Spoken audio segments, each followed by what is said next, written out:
Hi there, everybody, and welcome to Women in Recruitment. Just to mention, obviously, Natasha isn't with us today. She's got a board meeting. My name's Jo Major, and I work on the APSCO events team. It's really nice to meet all of you.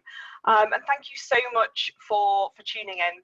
This is going to be a really insightful session. I know all our sessions add loads of value and they're always super interesting. But today I'm joined by somebody I've worked with for several years and somebody I really am super proud to be associated with and call one of my pals, Chi. And Chi's got lots of really interesting content and insight today.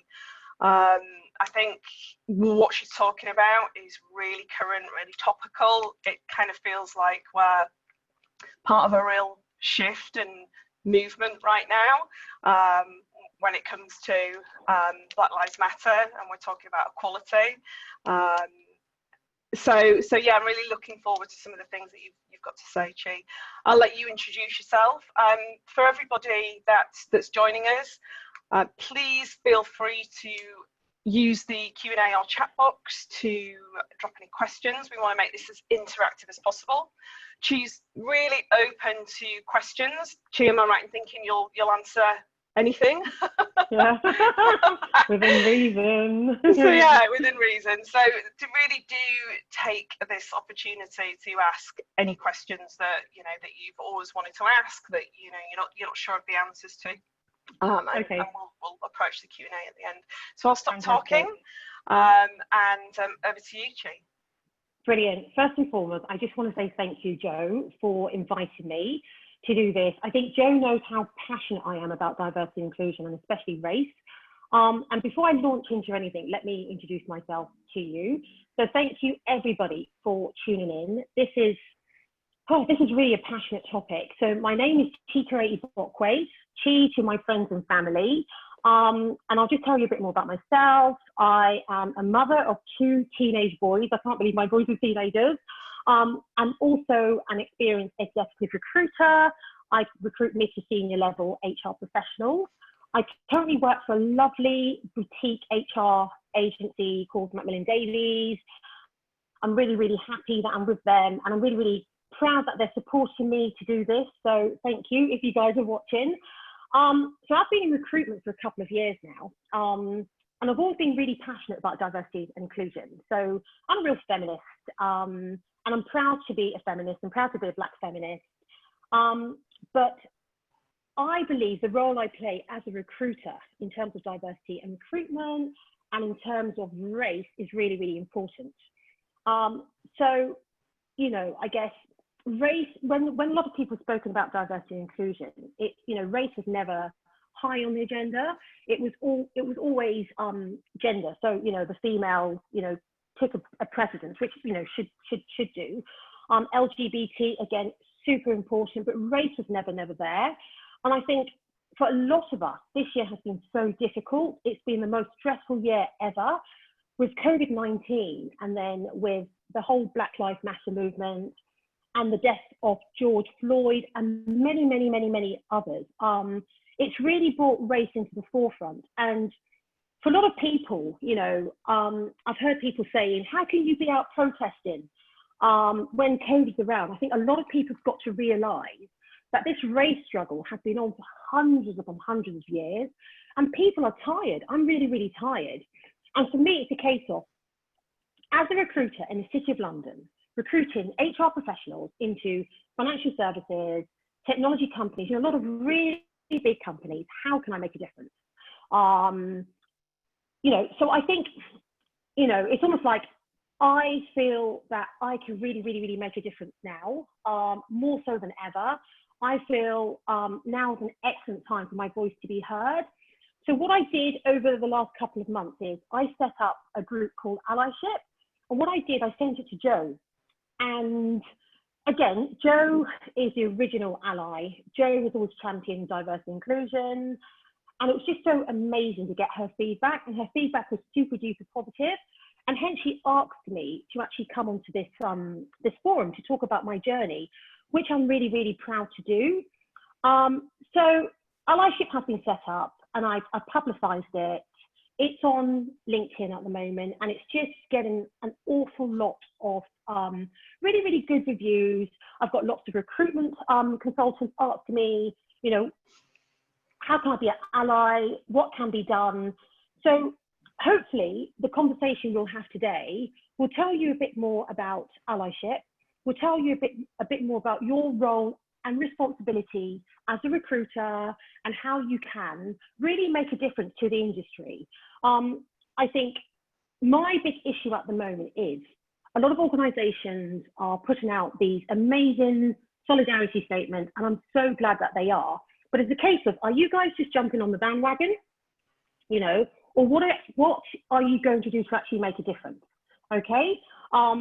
As recruiters, as women and recruiters, what are we going to do to make a difference? What I always say is diversity and inclusion is a big topic. Black Lives Movement is huge at the moment.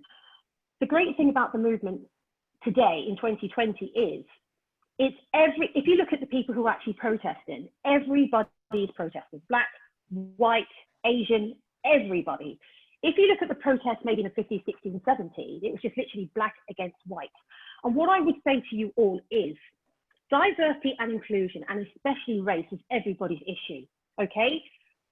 This movement and this issue is not about black versus white. It's about everybody versus racism. You know, it's a case of, if you see injustices, if you see things that are being done, I think it's better just call them out rather than not say anything about it. Please do excuse me if I look down. It's just that I've written quite a few points that I really want to get across because it's such an important issue. And I don't really want to miss out on these points, okay? I just feel as organizations and as recruiters, as hiring managers, we have a big role to play when it comes to recruiting a diverse and inclusive workforce. I hear a lot of people say, it's so difficult to get diverse talent. Are you kidding me? We live in London first and foremost. London is the most diverse city in the world.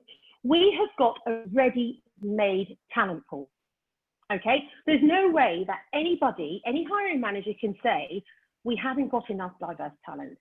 Secondly, if we go into universities, if we go to colleges, it's so diverse with black, Asian and minority ethnic students who are looking to get an opportunity. They're just calling out for us as recruiters to actually, you know, help them out. So first and foremost, I'm going to talk about allyship and what it means to be an ally, okay? I think that's really, really important. If I go ahead and talk about that, is that okay, Jo? Yeah, I was just going to touch on the point that you mentioned before about that. You know, you raise a really good point about the fact that we're in London. Yeah, the majority of us, I know we've got members regionally, and we have access to, you know, one of the healthiest, most diverse pool of candidates. But through my lived experience as a recruiter, it's not always visible when you're actually looking at your database and looking at your candidates and looking at who you're shortlisting. Why do you think that, or do you think, would you agree that black and minority candidates are sometimes underrepresented by the recruitment industry? Why do we see a lack of diversity in our shortlist? Yeah. I think they are very much underrepresented. And I think we all have biases. And I think it's so easy to actually recruit people that look like us, people who do the same things as us. I know it's really sad to say, but not everybody has diverse friends. Not everybody has diverse colleagues. I've worked in places where I've been the only black female in an organization. And I think the problem is a lot of recruitment firms, a lot of organizations out there, they hire the very same people. And that is where the problem lies. I think if you hire people like yourself, if you have no friends who are different from you, why would you look at anything else? Why would you look at anyone else? As a recruiter, I think for me, it's super important to ensure that everybody's represented, regardless of color, regardless of creed, regardless of sexual persuasion. But it's really sad to say, Jo, in the last year, I can really count on one hand how many black or Asian HR candidates I have placed. And I think, you know, one thing about HR, you know, is full of women, which is amazing. You know, we don't have a lack of that. But we have a real lack of diverse candidates, and especially Asian and people of colour. So I think that is really the problem, really. You know, as recruiters, do we actually go out to seek diverse talent? When we have roles that come in, you know, when the hiring manager are saying, you know, I want a, you know, HR business partner, he or she has to have a 2-1 degree from blah, blah, blah university. We really are, you know, there's so many people that are, you know, that's not even going to get a look in at all. So I really think that is the problem. You know, the problem is we really have to think outside of the box, outside our friendship groups. And we really have to think, you know, come on now, this is a big, you know, London's a big city. It's a big world. There's lots of diversity out there. Let's really go out and seek diverse candidates. Great. You know, I really think that's really, really important. So, allyship. I guess a lot of you are asking what an ally is. And I really hope, if you haven't had a look at the website, it's www.allyship.co.uk. And I set it up because I had so many of my friends and colleagues reaching out, so many of my white friends and colleagues reaching out. Even my current director, Darren Heyman, who has really been a great champion to me. You know, he called me up when the whole Black Lives Matter movement was happening, all the protests.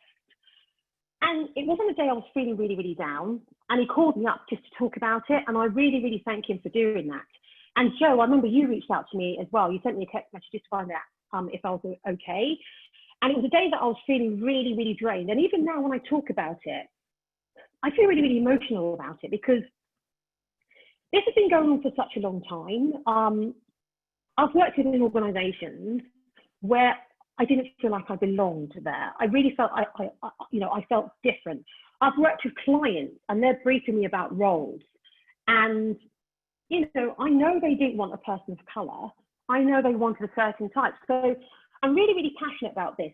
But what I found about a lot of my white friends and colleagues who were reaching out is they really wanted to help, you know, and it's a case of, a lot of them never thought about the issues that Black, Asian and minority groups go through. So for them, this is almost like an awakening, you know, and it's a case of, oh my goodness, is there anything, you know, we can do?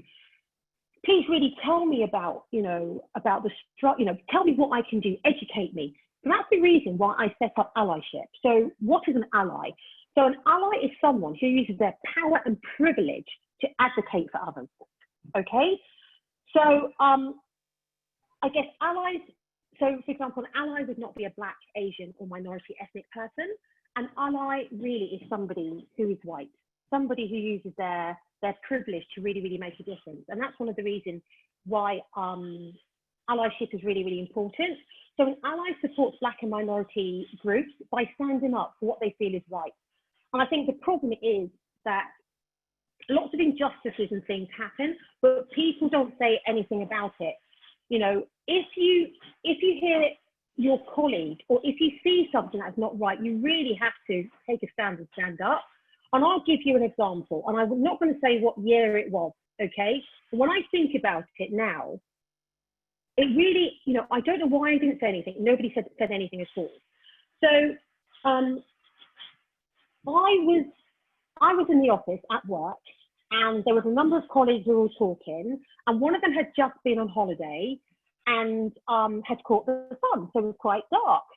So they were all going, oh my goodness, you know, you've really caught the sun, you're really, really dark. And he said, no, I'm not dark, I'm just really dirty.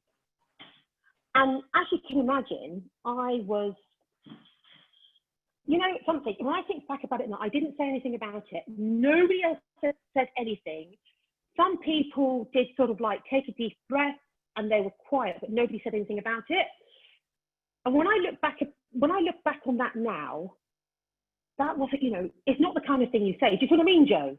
Mm. You know, I was just, I just felt worthless. I felt rubbish.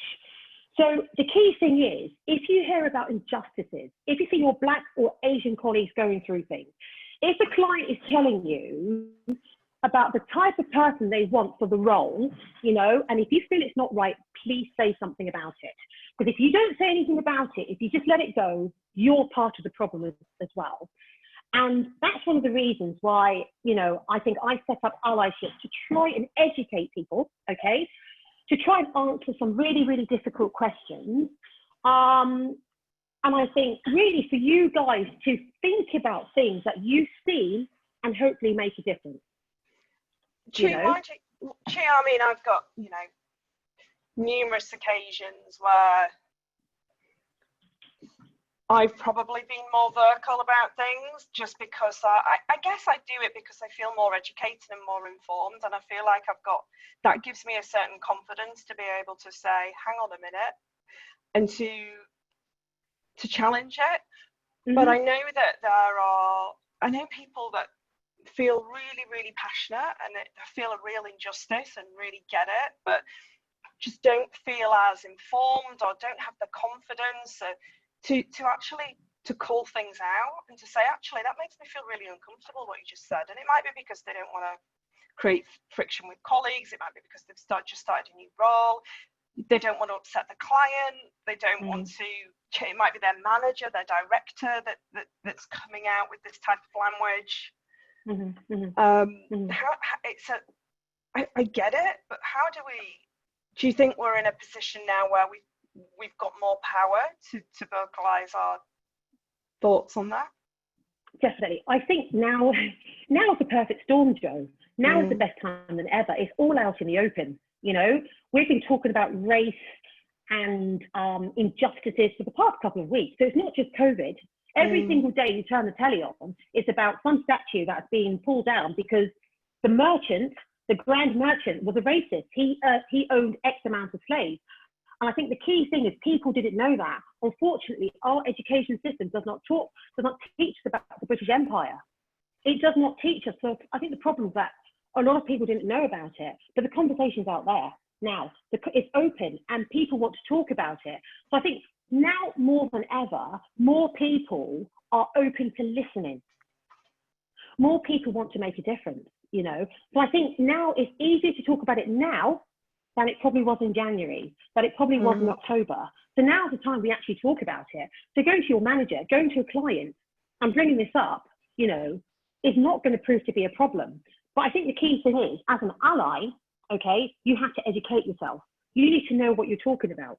You need to know your responsibilities. You know, you need to know as an ally what you need to do. There's no point, you know, calling your manager out, your hiring manager, when you feel, oh my gosh, it's not something I can do. Now more than ever, let's talk about it. Do you see what I mean? Let's ask questions. Let's educate ourselves. Let's read some books. On my site, Allyship, I've put a number of books that you can start to read.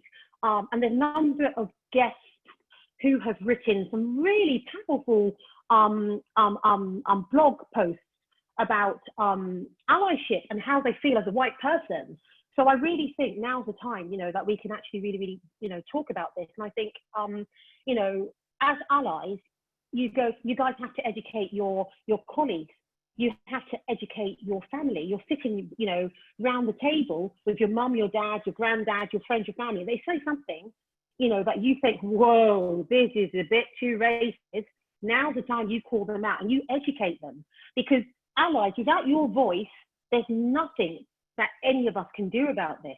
You know, little old me, my voice is not as powerful as your voice. But if we all do it together, you know, if you guys use your white privilege to really try and make a difference, we can all do this together, you know? So I really do think, Joan, it's now or never, really. And you've got some great resources on your website as well. A lot of references, a lot of resources, books, etc. Now somebody's just come in with a question. I think, do you mind if I put this to you? No, let's go. I think you might, you know, fine. We're talking about, you know, addressing it.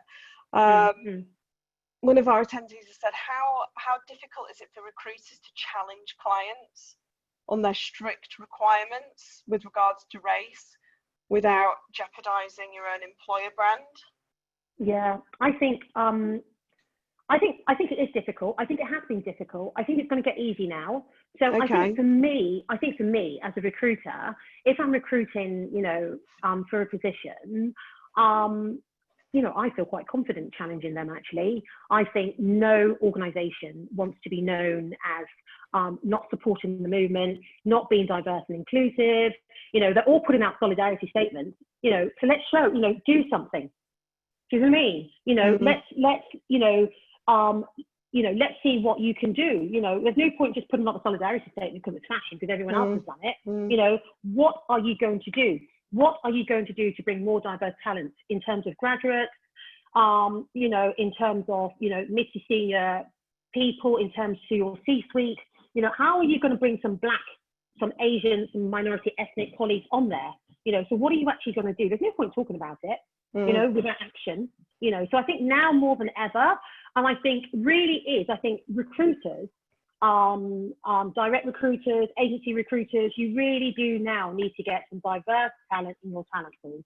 You really do need to be reaching out to those Black and Asian and minority ethnic candidates, and you really need to be trying to make a difference. I think the excuse of saying there's not enough diverse candidates out there, I think it's just a complete cop-out, because there's an awful lot of diverse candidates. It depends where you're going, how you're attracting your candidates. If you just go into the same space, exactly, those candidates happen to be from a certain part of society, you're never going to be able. Exactly, and I think it's even the way you write your job descriptions and your adverts and everything else. In terms of attracting the right people as well. And how representative you are as a recruitment consultancy. Of course. Look at your recruitment page. Do your recruiters all the same? Exactly. And I'm not being funny. A lot of recruitment agencies, if you look at our people page, everybody looks the same. And if everybody looks the same, you will all be hiring the same type of people. There'll be no diversity in thought or anything else. And that is where the problem lies. Okay? That really is a big problem. So I think, there's lots of changes that has got to be made. There's lots of things that we've got to be doing differently. It's a big art, it's a big task, but it starts with education, and it starts with educating yourself so that you're clued up. So when you go to speak to your manager, when you go and speak to your client, you know what to say, okay? So, and you feel more comfortable as well about saying it, because it is difficult, Joe. What do you say to talk about race? It's huge. I just think I think companies, and this ties in with another question we've had, I think some companies, they almost they approach D&I by almost working through a list, but they become stuck at the top of the list and it never quite gets to cover everything. And this ties in with a question one of our attendees has said, why do you think companies can actively and probably comfortably talk about D&I in terms of gender and LGBTQ+, but there tend to be more wary of having conversations around race? And, if we're going to be going out there talking to our clients and candidates and be informed and educated, it's got to start within. How can we start these internal conversations now? I just think the problem is a lot of people are not comfortable about talking about race. A lot of people are not comfortable about calling me a Black woman. So even the word Black, it's almost like it's filled with, it's weaponized. It fills a very negative connotation. People are more comfortable with the word BAME, which is something else that we can talk about on a different occasion. That drives me crazy. People are more comfortable about talking about a person of color, but to call me a Black woman, it's like, whoa, it's not really a word that we can say. So I think the problem is, I think until we become comfortable with lots of terms we use, we're not going to get by. We'll be having the same conversation in the next 5, 10, 15 years.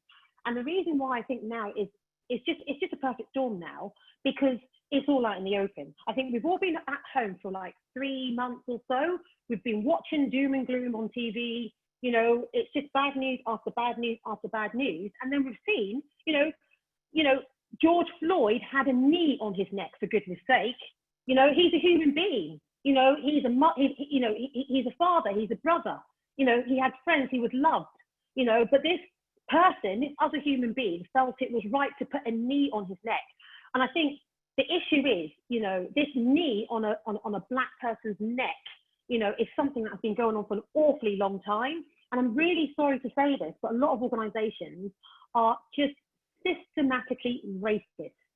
I go on client visits, you know, and I'm the only black person in the room, kind of thing. And I'm sorry, that should not be the case. You know, I'm a recruiter, you know, for goodness sake, you know, and even sometimes I feel when hiring managers are giving feedback on candidates, you know, when they say the right cultural fit, I just hate that. What do you mean? What's the right cultural fit? You know, what is that supposed to mean? What is wrong with this candidate? So I think a lot of people still find it really, really, really uncomfortable talking about race. And I think until we're comfortable about talking about race, until we educate ourselves, until we know how, you know, Britain was built up, I think this really will carry on. But I think more people and more white people are open to talking about it now. There's more good than bad, you know. Who do we get to lead those conversations in our business? Everybody. I think everybody has got to lead the conversations. I think regardless of what color you are, I think we have got to have these conversations. These conversations are just not meant for black or brown or minority ethnic. These conversations are meant for everybody.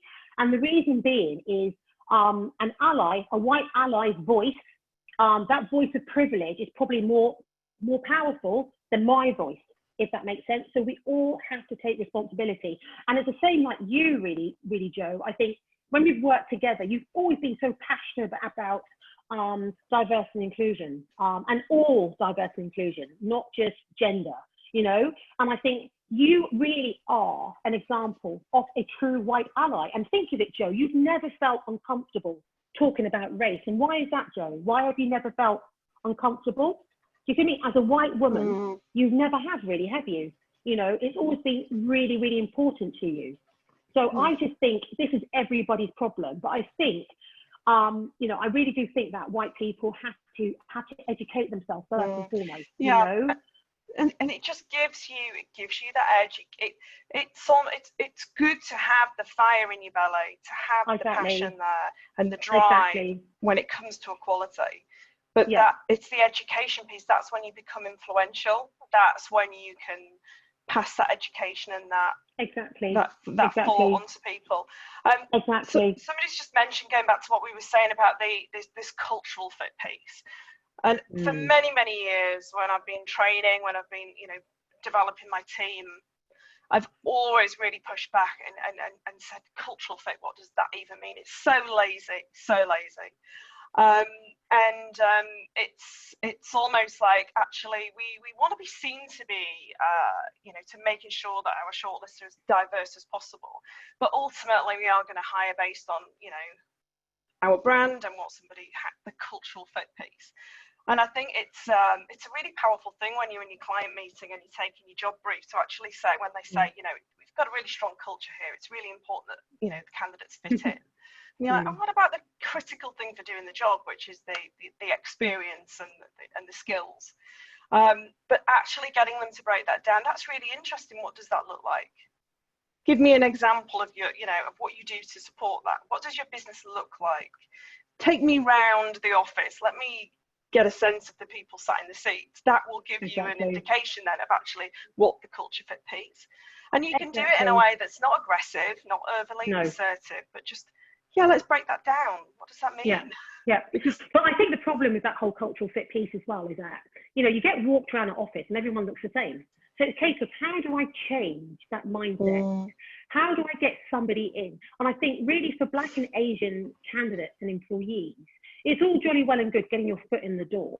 But I think once you're in the door, what is being done to make you feel that you belong in that environment, if that makes sense?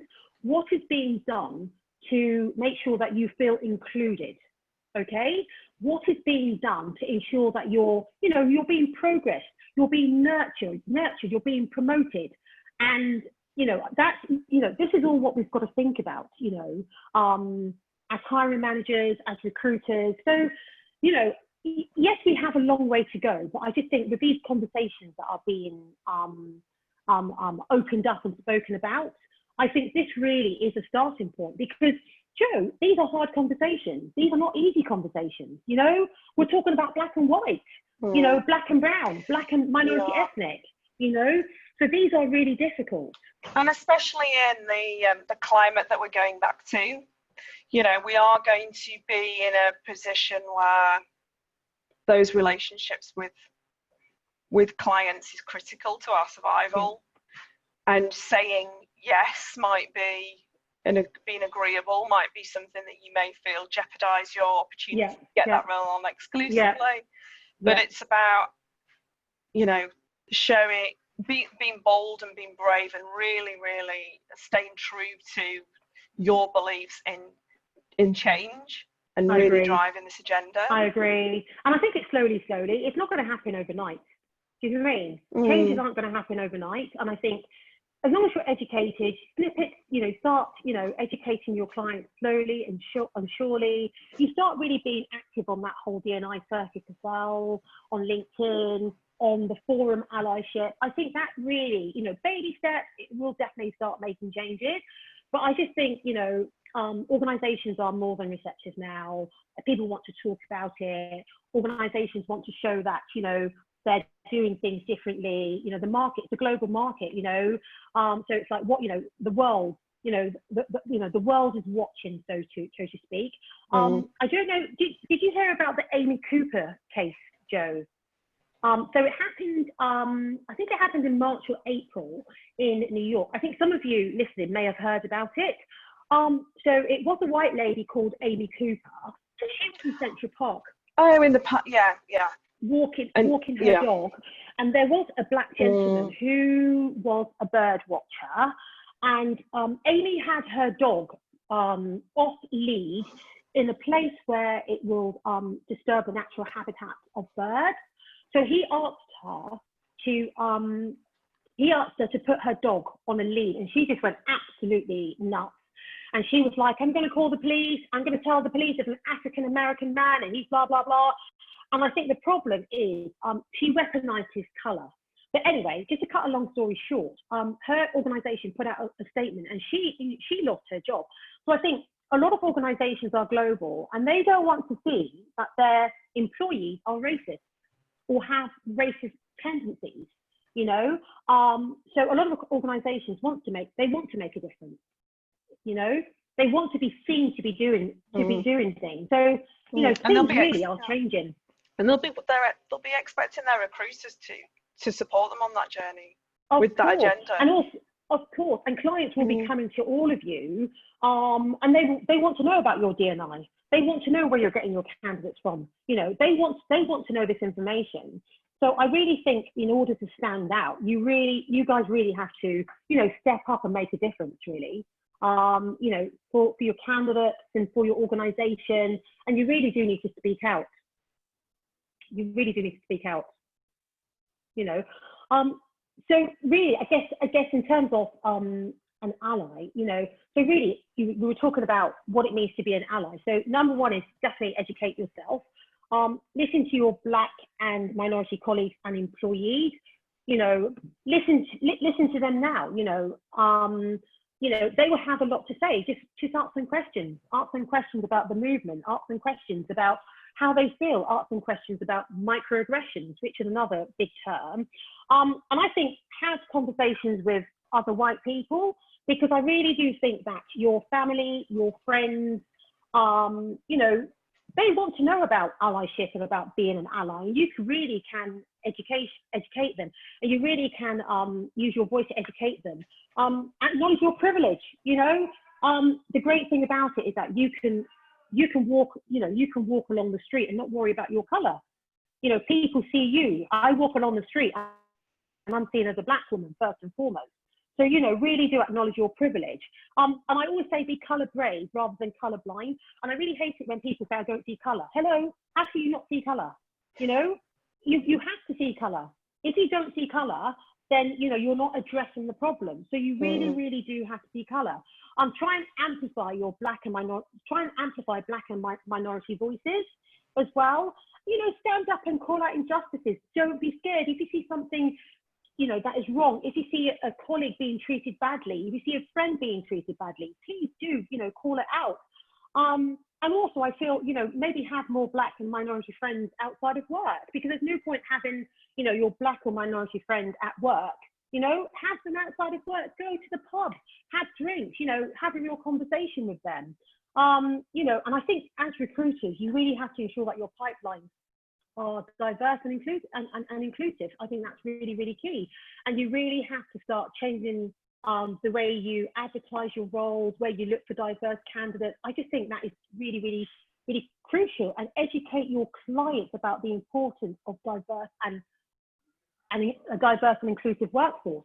Because, you know, as I said again and again and again, there is no point putting out these solidarity statements when, you know, it's just for fashion. It's not going to work. It's been frustrating. It's been one of the biggest frustrations for me recently to see businesses that I have links to, or I know internally.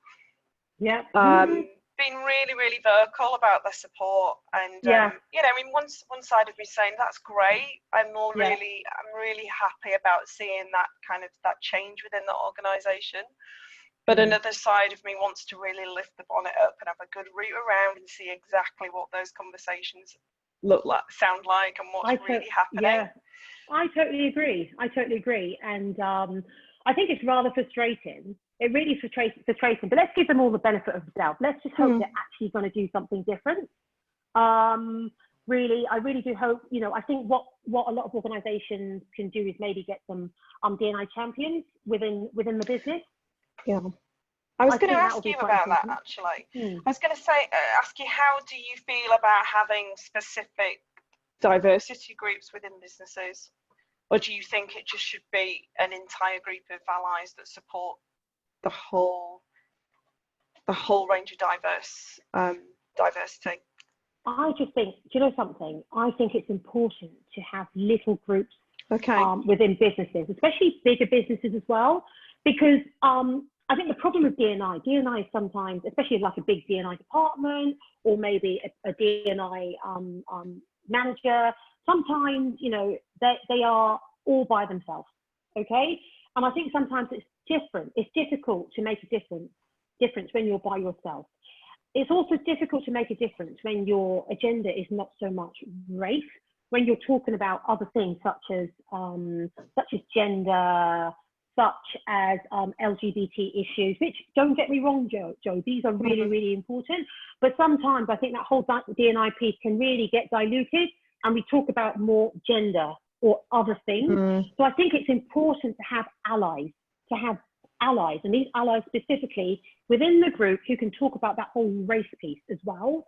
And I just think, and who can educate other people and who can help their colleagues. A lot of organizations where they don't have that many diverse employees, you know, I think it's quite easy, you know, you have that lone Black man or Black woman, you know, let's get some allies around him. It can, you know, corporate UK is very, very lonely. Corporate UK can be quite aggressive to Black and brown and minority groups, you know. It's very, very hostile. You know, I hear stories about these big Canary Wharf organisations and, you know, Black people going in lifts and other people don't want to go in the lift, or someone clutching their bag. There's lots of really awful microaggressions that, being a person of colour, you know, we go through, especially black male immediately, you know, people are on guard, you know, nobody wants to go in a lift with a black male, even though this person works within an organisation, you know. And it's almost a case of, you know, being Black people, it's almost a case of, you know, you're either a security guard or a receptionist, you know, people don't see you in positions of power as well, you know. So I think allies are so important throughout the business. And what kind of activities? What does the proactive work of the groups of allies actually look like? Can you give us a couple of examples? Yeah, definitely. So first and foremost, an ally just needs to educate themselves. I think first and foremost, I don't want you to ask me questions that I feel you should know already. Okay. So first and foremost, educate yourself. Secondly, have some kind of a sterling group at work whereby you can talk to other white employees, your colleagues, about being an ally and what it means to be an ally. Do you know what I mean? And then you can bring your Black and minority colleagues into that group and you talk about them, and you talk about what they've gone through, and you talk about the microaggressions, because people don't, in terms of, the microaggression I may see, Joe, you may not see that. And it could be simple things such as, I'm not going to call you Chikere, I'm going to call you Christine, because I can't pronounce your name. I can't pronounce, do you know what I mean? It could be something that little, It could be something whereby you are joking about my candidates, because I've got such a diverse pool of candidates, you call them unrepresented, or ha, ha, ha, look at Chi's candidates are United Nations. So it could be tiny things that make you not feel that you belong. It could be the case of, you've got colleagues who are talking about, I'm going to play golf or I'm going skiing, and it's not something you tend to do. You do tend to feel a bit left out. So I think, if we have a number of allies within business who talk about allyship amongst themselves, and then bring in their minority colleagues to talk about them and how they're feeling, and then maybe feed that back up to whoever's dealing with diversity and inclusion, and then that will make a real difference. But I think the problem is where we are at the moment, it's not working. It's broken. The system is broken, and it's a conversation that we all need to start having. And the recruitment industry has a responsibility. We're responsible for 60–70% of UK vacancies. Exactly. And if what we're doing isn't having impact, we need to look seriously at our responsibility. Chi, we've got some questions that are coming through. Are you? Oh, yes. Do you want me to are we okay to go to some of the other questions, or did you want to? Let's go to questions. Yeah, definitely. One of our attendees mentioned, going back to earlier on, we spoke about, you mentioned job descriptions. What is it about job descriptions that stop us from attracting more diverse talent? Is it the long list of requirements? Is it requirements, or is it about the language that's used? What kind of suggestions can we give to our clients if the job descriptions we feel are creating a barrier? Yeah, definitely. I just think a lot of times the language that's being used, and I think one thing you've got to remember is that Black and minority candidates feel sometimes exactly the way white women feel, or women in general feel, when they're applying for jobs. So you read a job description that has all these, requirements, and you think, oh my gosh, I don't fit into that. Maybe you didn't go to a certain university. Maybe you didn't have, in terms of your degree, a certain grade. Maybe you didn't have certain requirements. So I just think the way it is written really has to change, and it really has to be a bit more inclusive, because otherwise you're not going to get that type of person applying, for the role. So really the way it is written is really, really, really, really important. Great. You've mentioned about representing, about going out and finding more Black and diverse candidates.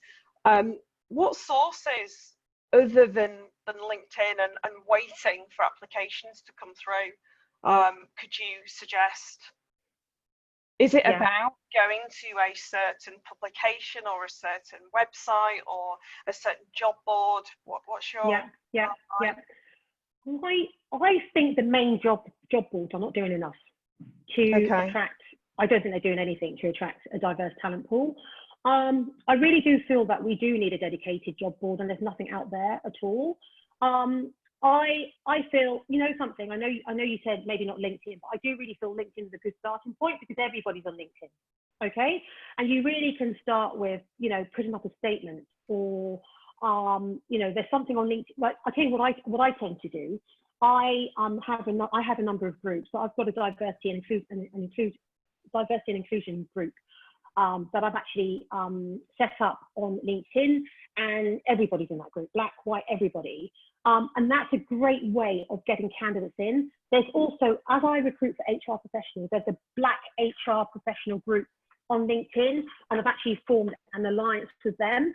So, yes, it is difficult, but you really have to go out there and seek candidates. And maybe even if, some of the publications, rather than putting down a bog standard job advert, write an article or something, saying how you really want to change, and you really want to start, recruiting a more inclusive and diverse pool of talents. Because I think you just have to do things differently. And I don't think it's a case of there's not enough diverse talent. I just think the diverse talent that's out there is just not getting looking, and that is the problem. Or there's a barrier for them in terms of they don't want to engage with you. Exactly. I mean, you go to, you know, especially in the exec space, but maybe throughout, you know, you'll look at a website. It's I always think a website is a window into the cultural makeup of that organisation. And if you look on that website, and in recruitment, we're more visible with our people these days. Aren't we? The people are what make us our organ. We talk a lot about their experience. We talk a lot about academics. That's a whole different conversation for me. And you know, if you're wanting to attract more diverse candidates, whether it's candidates with disability, whether it's, you know, more BAME candidates, whatever it might be, if those candidates are looking at your website and they feel there's absolutely nobody within that recruitment business who are going to understand my journey or get me, or be able to represent me, that's why some of these niche D&I recruiters are doing incredibly well, especially when they're working with clients to, you know, really support them with their D&I agendas, those top leadership roles. So it's about, you could go and you could use every group, every job site, but if your business is still full of the same looking people and doesn't show representation, you're still going to hit that barrier. I totally agree. I totally agree. And also, Joe, it's going back to belonging. You know, if I don't feel like I belong in that organisation, I've had a look at their job on their website. I can't see anyone, first and foremost, who looks like me. You know, why would I want to work there? Why would I want to work there and be that minority person? You know, so yeah, I think there's lots of changes, but I really think it really is going, even in terms of graduate. If you look at a lot of organisations that brings in graduates, they bring in the same type of graduate, and I just don't get it. Because we go to lots of universities are so diverse. You know, so what's happening to all those Black, those Asian, those minority ethnic candidates? Where are they going? You know, they're falling into these deep holes. You know, so what is going on there? So surely let's start with that. You know, let's really start with that, and also your C-suite as well. You know, those execs. If you're not nurturing and promoting your diverse candidates, you know, so you know we tend to see lots of diverse candidates at lower positions. But when we start working up, we don't see them. So if we're not doing things to actually promote and nurture those candidates, there's no hope really, is there? Because that, you know, white CEO, male, is just not going to understand.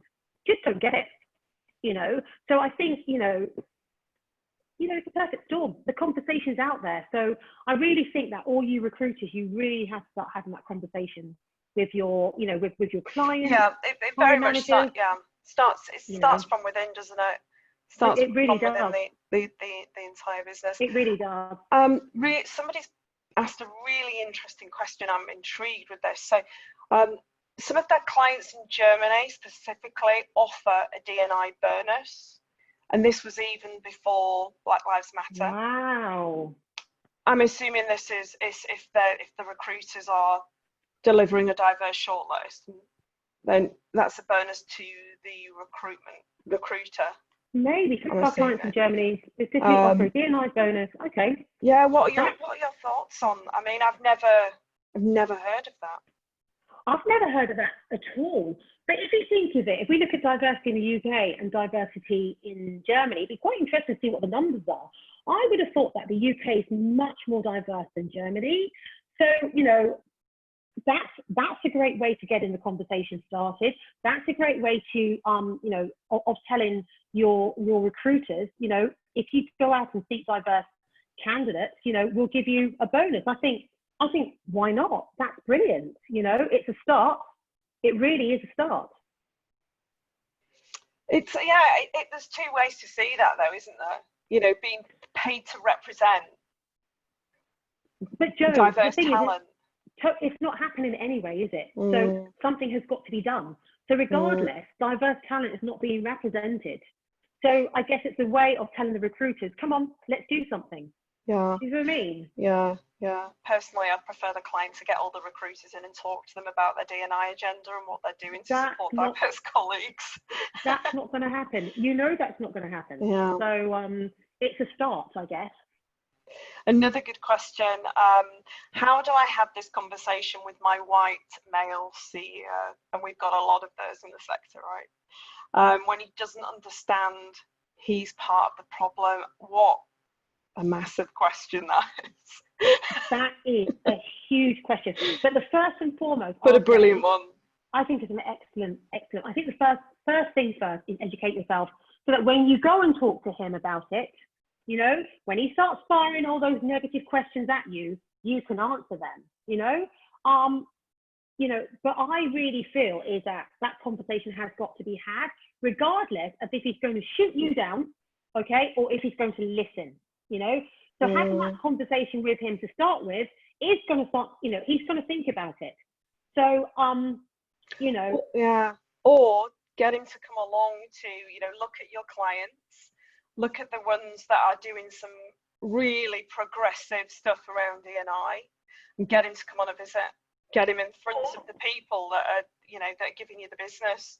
Or what we can do, we can give him a book to read, and reading a book at the moment. It's called How to Be Anti-Racist. Maybe we can give him that to start with, and then and then we can give him that to start with, and then let's have a conversation about the book he's just read. Yeah, absolutely. It's a challenge. You know, I've worked for people that I would be petrified of having that conversation. It's so funny, but I think most people will feel braver now because it's all out in the open. Yeah. So I think I think senior management teams are going to have to be more accountable. They really. This isn't going away, right? No. Things are not going to change or go back. Exactly. It might die down in the news, but it's not going away. Not at all. It's not going away. You know. So I think it's now or never, really. Let's have that conversation. Good question. They're all coming through. Yeah, they are. How can we keep pushing this agenda even when it's no longer a social media trend? Yeah, well, as an ally, you're just going to have to keep on talking about it to your white colleagues. You're going to have to keep on trying to get those white colleagues into it. You're going to have to, you know, get them to read books. You're going to have to get them to support Black and minority ethnic causes. You're going to have to get them to, see the advantages of being a diverse and inclusive workforce. So you're just going to have to carry on and go on and on about it, you know, because it will, one day, it's not going to be in the news anymore. You know, it's beginning to die down already. So we just have to keep having that conversation. And as I said to you, I've had a few people who's written posts on my blog. So maybe one of you can write something, you know, let's share it on LinkedIn. That will get your colleagues talking about it. Yeah. That will get your friends talking about it. And to understand that our role as recruiters is going to become more significant in this space. We are going to, I genuinely believe that if you fail to talk to your clients about D&I and to also explain the way that you will support their agenda, I think you will start to see that the business reduces. Because if you're a recruitment partner to that business and you're the blocker of talent, you are eventually going to be held account to that, and that's going to be a challenge for you. I totally agree. Yeah, we're not just filling jobs here. We're helping to build the future and ensure the future of our clients' businesses. I totally agree. And this will really make you stand out. This is a really good way to differentiate yourself from everybody else. You are really making a difference there. So, I think it's just important. Absolutely. Yeah, I think standing out. You're well informed, you're educated, you're having those conversations. A client is never going to turn around to you in a meeting and say, I don't want to talk about D&I, it's not on our agenda. Never. It's on everybody's agenda. Do you have any, I'm just conscious of time, and any questions that we've not answered, I'll pass over to you so you can okay back. Yeah, definitely. Closing thoughts would be great. Well, do you know something? I'll just leave some action points for all of you allies out there. And as I said to you, I'm looking for people who want to write something on my blog. So please contact me. I think, you know, your voice is just invaluable. But action point for you all is educate yourself. You know, be a diversity champion within your organization. Use your privilege to do something different, to make, you know, to do good. Please tell your friends, tell your family about the Black Lives Matter movement and the importance of diversity and inclusion. Read Black and minority books. There are lots of them out there, and I think I've put quite a few on my blog as well.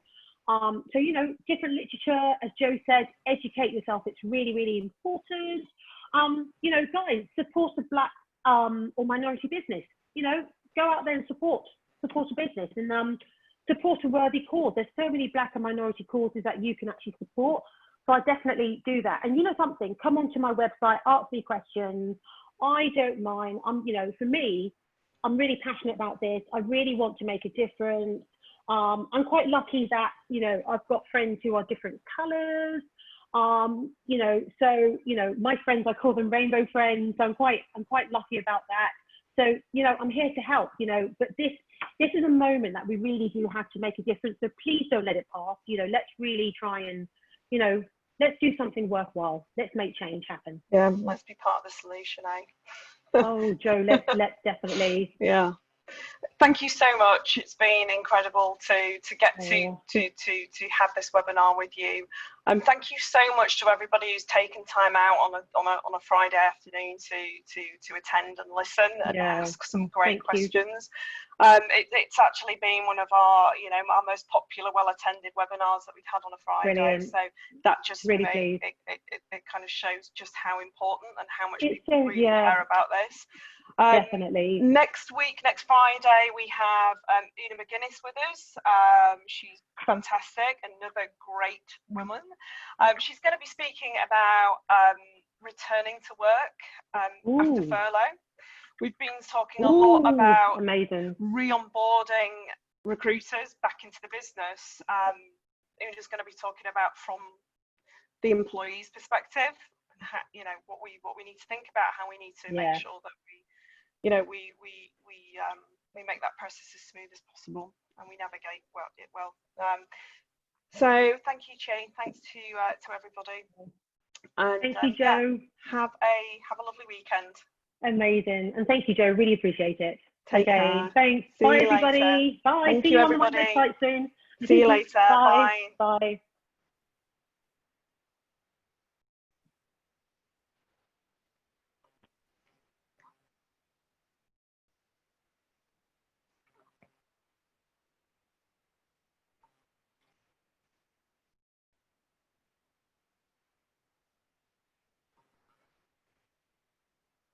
Oh, that's great. Really good feedback.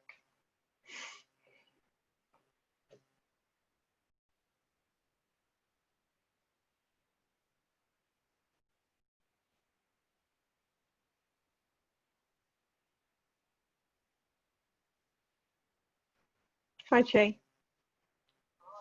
Hi. I'm getting some really lovely feedback, which is great.